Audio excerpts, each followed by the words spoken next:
Assalamu alaikum wa rahmatullah.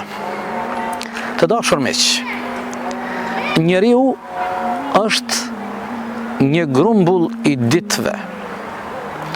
Kur e kalkulojmë jetën tonë në këtë botë, varësisht prej fatit që kemi sa do të jetojmë në jetën e kësaj bote, në fund llogaritim se të gjithë kemi jetu një grumbull ditësh.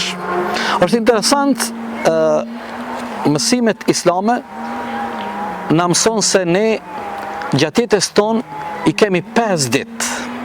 Por është shumë më rëndësi të kuptojmë esencën dhe të vërtetën e këtyre ditëve. E kemi ditën e kaluar. Dita e kaluar është një ditë e humbur. E kemi ditën e sotme. Dita e sotme është ditë e dëshmisë. E kemi ditën e ardhshme. Dita e ardhshme është vdekja. E kemi ditën e katërt, e cila është dita e premtuar, e që është dita e kiametit, fundi dhe shkatrimi i botës, dhe është dita e pestë, dhe karakteristika e ditës së pestë është se është një ditë e cila nuk përfundon asnjëherë. E dita e pestë e cila nuk përfundon asnjëherë është akireti. Tani, të dashurit e mi, pyetja është kjo: prej këtyre 5 ditëve, cila është dita më e rëndësishme për ne? Dita më e rëndësishme për ne është dita e sodit.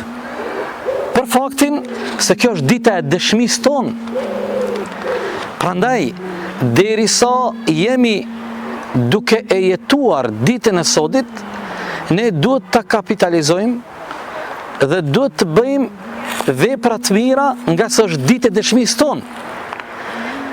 Nëse ne e kapitalizojmë ditën e sodit, bëjmë vepra të mira, e hargjojmë jetën tonë në atë që Zoti është i kënaqur me ne, e fisnikrojmë shpirtin tonë, mendojmë për ditën e cila nuk përfundon asnjëherë, dita e fundit, përjetësia, akireti, atëherë nuk do të pendohemi. Por nuk duhet të lejojmë të jetojmë në mashtrim. Kush janë ata të cilët jetojnë në mashtrim? Ata të cilët jetojnë në mashtrim janë ata të cilët nuk e kuptojnë se dita e sodit është dita e dëshmisë. Janë ata të cilët nuk e kuptojnë se dita e kaluar është ditë e humbur, nuk kthehet më.